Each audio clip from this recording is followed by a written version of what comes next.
Ya pemirsa, sebelumnya Wali Kota Palembang memastikan tidak ada penggusuran pedagang dalam penataan kawasan di sepanjang Jalan Mayor Santoso di depan Stadion Kamboja Palembang.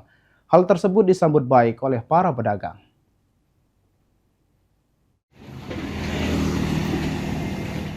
Sebelumnya, Wali Kota Palembang menegaskan bahwa pemerintah hanya akan melakukan penataan kawasan dan tidak menggusur pedagang yang berjualan di Jalan Mayor Santoso, tepatnya di depan Stadion Kamboja Palembang. Dengan ketegasan Wali Kota Palembang, salah satu pedagang kaki lima, Bella, mengaku lega dan bersyukur atas keputusan tersebut. Kepastian dari pemerintah membuat para pedagang dapat kembali tenang menjalankan aktivitas usaha mereka. Wali kota sendiri, Pak Ratu Dewa, membilang PKL di depan Stadion Kamboja tidak jadi digusur. Gimana itu tanggapannya, Bu?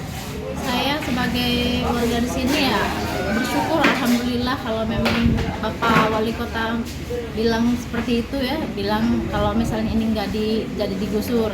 Terima kasih banget, kami bisa lanjut berjualan, bisa melanjutkan UMKM di daerah sini, bisa hidup gitu, biar nggak mati daerah sini nih.